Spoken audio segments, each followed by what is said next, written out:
प्रोनेसिस investor academy के इस brand new video में आप सभी का बहुत बहुत स्वागत है। इस वीडियो में जानेंगे टेक फंड्स के बारे में। सबसे पहले चेक करेंगे पास्ट परफॉर्मेंस कैसा रहा है इन फंड्स का, करंट परफॉर्मेंस कैसा चल रहा है, फ्यूचर में इन फंड से हम किस तरह का परफॉर्मेंस एक्सपेक्ट कर सकते हैं, किस तरह के इन्वेस्टर्स को यहाँ इन्वेस्टमेंट करना चाहिए। और एक बार आपने डिसाइड कर लिया कि आपको इन्वेस्टमेंट करना है तो फिर आपको एसआईपी या फिर लमसम करना चाहिए। अगर इस वीडियो से आपका वैल्यू एडिशन हो रहा हो तो ज़रूर इसे लाइक और शेयर करें।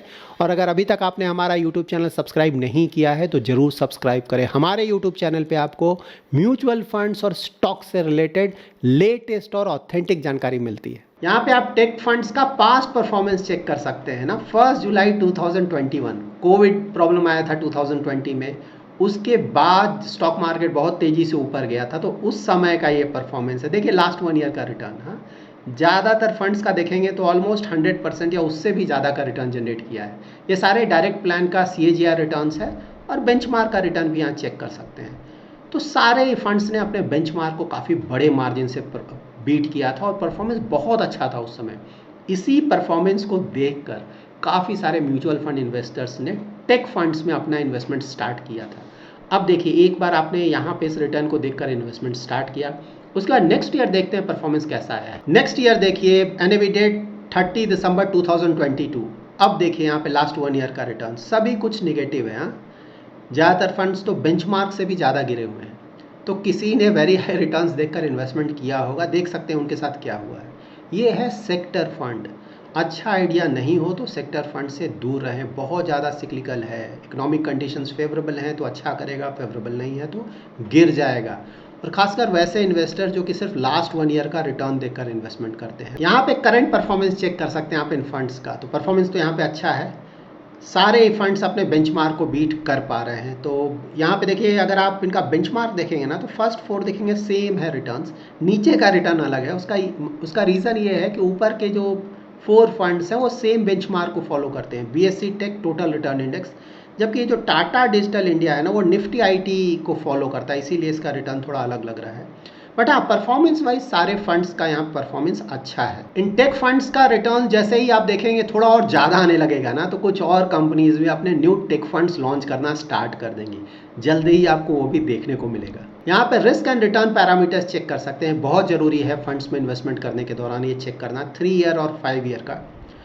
तो देखिए अगर आप स्टैंडर्ड डिविएशन और बीटा इन दोनों से हमें रिस्क का पता चलता है, चेक करेंगे तो ज़्यादा डिफरेंस नहीं मिलेगा। 3 ईयर में भी और 5 ईयर में भी ऐसा कोई नहीं है कि कोई बहुत ज़्यादा डिफरेंस आपको देखने को मिलेगा, थोड़ा बहुत डिफरेंस है, बहुत सिग्निफिकेंट डिफरेंस नहीं है।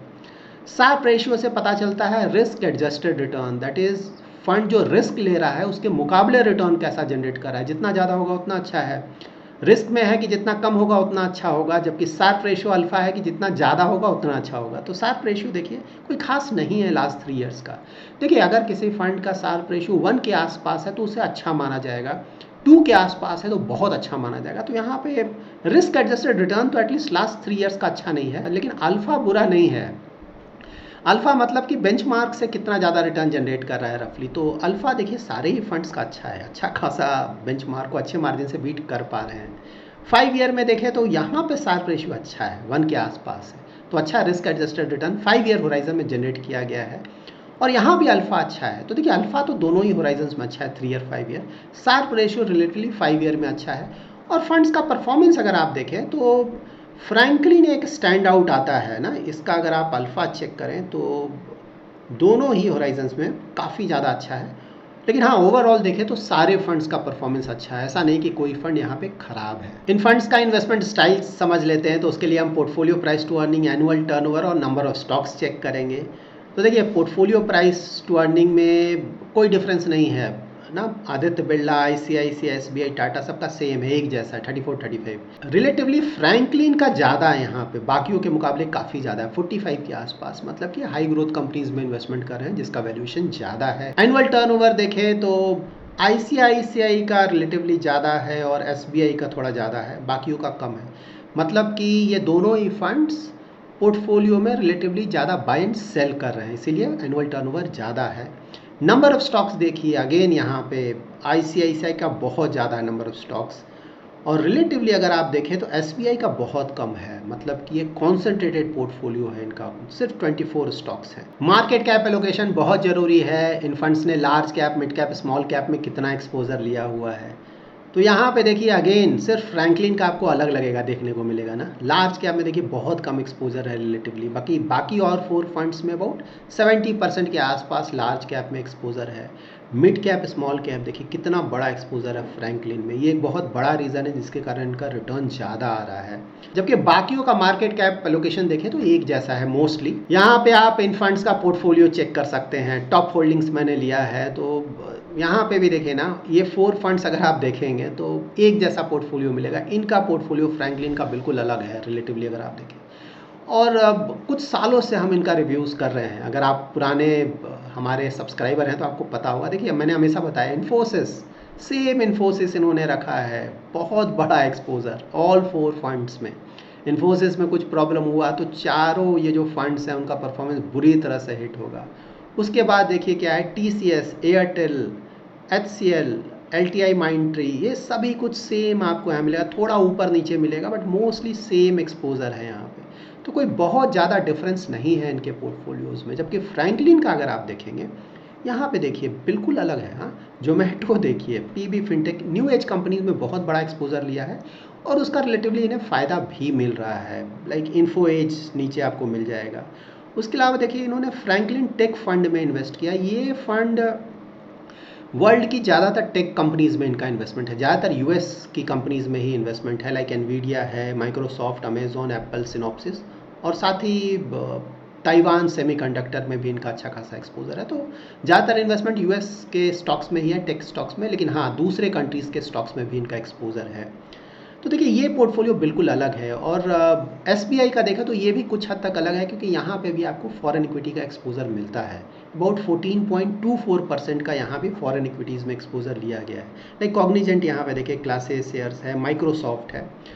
तो ओवरऑल देखिए ये जो 4 पोर्टफोलियोज़ है मोस्टली सेम है। सिर्फ एसबीआई का थोड़ा अलग है, क्योंकि यहाँ पे आपको फॉरेन इक्विटीज़ में थोड़ा बड़ा एक्सपोजर मिल रहा है। फ्रैंकलिन का तो काफ़ी हद तक पोर्टफोलियो अलग है। अभी हमने जो डिटेल चेक किया उससे हमें क्या पता चलता है, तो देखिए रिटर्न्स तो आपने क्लियरली देखा ना, बहुत ज़्यादा फ्लक्चुएशन है। कभी बहुत ज़्यादा रिटर्न, कभी बहुत कम रिटर्न, कभी एवरेज रिटर्न्स। तो यहाँ पे देखिए मैंने हमेशा बताया है ना, थीमेटिक और सेक्टर फंड, सिर्फ वैसे इन्वेस्टर्स को यहाँ पे इन्वेस्टमेंट करना चाहिए जिसे उस पर्टिकुलर सेक्टर या थीम का आइडिया हो। Like IT sector, IT sector कैसे काम करता है, तो इंडिया की जो ज़्यादातर आईटी कंपनीज़ हैं उनका जो बिज़नेस है वो आता है यूएस से और यूरोप से। तो अगर यूएस का मार्केट अच्छा करेगा, यूरोपियन मार्केट अच्छा करेगा, मतलब ओवरऑल उनका जो इकोनॉमी है वो अच्छा करेगा, तो आप देखेंगे कि इंडियन आईटी कंपनीज़ का ही परफॉर्मेंस अच्छा आएगा। कोविड के बाद आपको पता है रिटर्न्स बहुत ज़्यादा आया था, क्योंकि आईटी डिमांड बहुत बढ़ गया था उस समय। तो यूएस और यूरोप में भी अच्छा खासा बिजनेस आ रहा था, लेकिन उसके बाद बिजनेस डाउन हो गया, यूएस और यूरोप में प्रॉब्लम्स आने लगे, तो उसके कारण इंडियन कंपनीज़ का परफॉर्मेंस बुरी तरह से हिट हुआ। अब क्या हो रहा है, अब देखिए इन्फ्लेशन जो है यूएस और यूरोप में धीरे धीरे कम हो रहा है। यूएस का इन्फ्लेशन देखिए ना 9% से ऊपर था, अब वो घटकर 3% आ गया है। तो वहाँ पे आप एक्सपेक्ट कर सकते हैं कि जल्दी ही इंटरेस्ट रेट कट स्टार्ट होगा। मतलब इंटरेस्ट रेट कट तो हम लास्ट ईयर से ही एक्सपेक्ट कर रहे हैं, लेकिन हाँ फाइनली ऐसा लगता है क्योंकि 3% के आसपास आ गया है। तो आने वाले समय में, तो इस साल 1 या 2 रेट कट, अगर 2 रेट कट होता है तो मोस्टली एक सितंबर में होगा और एक दिसंबर में होगा, और एक रेट कट होता है तो मोस्टली तो फिर वो दिसंबर में शायद हो। तो रेट कट यस अभी लगता है कि शायद हम पास आ चुके हैं। और एनी हाउ देखिए, अगर नहीं भी होता है तो नेक्स्ट ईयर तो अच्छा खासा रेट कट होगा ही, उसमें तो डाउट नहीं है एटलीस्ट। इसके बाद यूरोपियन कंट्रीज़ को, अगर यूरोपियन कंट्रीज़ को भी देखेंगे तो यूरोपियन यूनियन में ऑलरेडी रेट कट स्टार्ट हो चुका है, इन्फ्लेशन वहाँ भी काफ़ी कम हुआ है, और नेक्स्ट ईयर वहाँ और भी आप रेट कट एक्सपेक्ट कर सकते हैं। तो जब भी रेट कट होता है तो क्या होता है, वहाँ का जो इकोनॉमी है उन्हें एक बूस्ट मिलता है इकोनॉमी के, जिसके कारण वहाँ जो कंपनीज़ हैं उनका परफॉर्मेंस इंप्रूव होता है। कंपनीज़ का परफॉर्मेंस इंप्रूव होगा तो आईटी सर्विसेज का डिमांड बढ़ेगा, आईटी सर्विसेज का डिमांड बढ़ेगा तो इंडियन कंपनीज़ का बिजनेस बढ़ेगा, इंडियन कंपनीज़ का बिजनेस बढ़ेगा तो इंडियन कंपनीज़ के जो स्टॉक्स हैं, आईटी स्टॉक्स हैं, उनका शेयर प्राइस ऊपर जाएगा।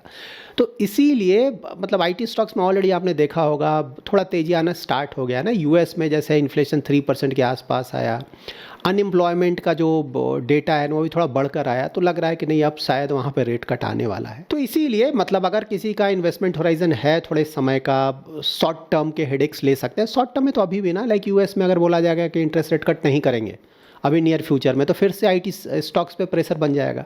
तो इसीलिए अगर आईटी सेक्टर का आइडिया है आपको, इन चीज़ों को आप समझते हैं कि शॉर्ट टर्म में अभी भी शायद थोड़ा हेडेक हो सकता है, बट हाँ मीडियम टू लॉन्ग टर्म फिलहाल तो देखने में अच्छा लग रहा है, क्योंकि रेट कट होगा तो बिल्कुल इंडियन आईटी कंपनीज़ का बिजनेस बढ़ेगा और ओवरऑल स्टॉक प्राइस ऊपर जाएगा। और आईटी स्टॉक्स का अगर परफॉर्मेंस अच्छा होता है तो ऑफकोर्स आईटी सेक्टर से रिलेटेड जो म्यूचुअल फंड्स हैं उनका भी परफॉर्मेंस अच्छा आएगा। तो शॉर्ट टर्म में थोड़े बहुत हिकअप्स हो सकते हैं, क्योंकि अभी भी इंडिया की जो आईटी कंपनीज़ हैं, ज़्यादातर कंपनीज़ का परफॉर्मेंस अच्छा नहीं है। परफॉर्मेंस आपको समझ में आ गया हो क्यों नहीं है, कि यूएस यूरोप में प्रॉब्लम है, तो परफॉर्मेंस वाइज अभी भी नहीं है। एक दो क्वार्टर और भी आप देखेंगे कि परफॉर्मेंस नहीं आएगा, शायद ये पूरे साल परफॉर्मेंस ना आए। लेकिन मार्केट ऐसे काम नहीं करता है, मार्केट फ्यूचर देखता है। तो फ्यूचर में मार्केट को जब लगेगा कि नहीं इंटरेस्ट रेट कट आने वाला है, और इंटरेस्ट रेट कट होगा तो आपको मैंने ऑलरेडी बता दिया क्या हो सकता है, उसके कारण जो आईटी स्टॉक्स हैं वो ऑलरेडी ऊपर जाने लगेंगे। तो ये वेट नहीं करेगा मार्केट की जब ना प्रॉफिट बढ़ जाएगा, सेल्स बढ़ जाएगा, तब मैं ऊपर जाऊंगा। ऐसे ही स्टॉक मार्केट काम करता है, पहले ही ऊपर जाने लगता है। तो इसीलिए ऐसा लगता है कि आने वाला जो फ्यूचर है, फाइनली आईटी स्टॉक्स का जो परफॉर्मेंस है वापस आएगा, और ओवरऑल हम अच्छे रिटर्न्स एक्सपेक्ट कर सकते हैं। गारंटी तो किसी चीज़ की नहीं है, लेकिन हाँ सिनेरियो देखकर लगता है कि मोस्टली अच्छा परफॉर्मेंस आना चाहिए। आईटी फंड्स में इन्वेस्टमेंट करने के दौरान आप ध्यान में रखें कि यहाँ पे जो भी आपको स्टॉक्स में एक्सपोजर मिल रहा है, टॉप होल्डिंग्स क्या होंगे यहाँ पे, Infosys, TCS, persistent system, Coforge, ये सब, या फिर एयरटेल भी आपको यहाँ पे मिल जाएगा अच्छा खासा एक्सपोजर। तो देखिए इसमें जो भी टॉप क्लास के स्टॉक्स हैं ना, वो आपको डाइवर्सिफाइड फंड्स में भी मिल जाएंगे, like large cap, mid cap, small cap, flexi cap, multi cap. वहाँ पे अगर आप इन्वेस्टमेंट करेंगे तो इसमें से काफ़ी सारे स्टॉक्स में वहाँ भी आपको एक्सपोजर मिल जाएगा। ठीक है, तो अलग से आप इन्वेस्टमेंट तभी करें जब आपको आईटी सेक्टर का अच्छा खासा आइडिया है, आप बहुत ज़्यादा रिस्क ले सकते हैं। अगर आपको आइडिया नहीं है, ज़्यादा रिस्क नहीं ले सकते हैं, तो अच्छा यही होगा कि आप डाइवर्सिफाइड फंड में ही अपना इन्वेस्टमेंट करें, क्योंकि वहाँ भी आपको आईटी सेक्टर का अच्छा खासा एक्सपोजर मिल जाएगा। अब यहाँ पे ऑफकोर्स ये क्वेश्चन आता है कि अगर किसी को अच्छा आइडिया है इस सेक्टर का, ज़्यादा रिस्क भी ले सकता है, इन्वेस्टमेंट करना चाहता है, तो कैसे इन्वेस्टमेंट करें, एसआईपी से या फिर लमसम से।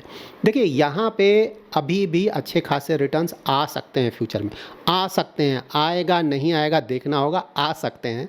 तो यहाँ पे ऑफकोर्स कुछ हद तक लमसम करने का भी मतलब बनता है। लमसम ऑफकोर्स मैंने हमेशा बोला है एक साथ ना करें तो अच्छा है, रिटेल इन्वेस्टर्स के लिए अच्छा नहीं है। कोशिश करें कि 3-4 ट्रांचेज में पैसे को डिवाइड कर दें, और आने वाले कुछ समय में या फिर 1-2 महीने में इन्वेस्टमेंट कर सकते हैं। इस तरह से आप बना सकते हैं। या फिर अननेसेसरी हेडेक नहीं लेना चाहते हैं, बड़ा पैसा है तो 6 मंथ्स का एसटीपी कर दें, वो उसमें हेडेक नहीं, वो बेस्ट माना जाएगा। और अगर कोई एसआईपी कर रहा है, करना चाहता है, तो वो तो कभी भी कर सकता है, वो भी किया जा सकता है। So that's it in this video. अगर आपको ये वीडियो पसंद आया है तो जरूर लाइक एंड शेयर करें। पहली बार हमारे यूट्यूब चैनल पे आए हैं तो जरूर सब्सक्राइब करें। Thanks lot for watching.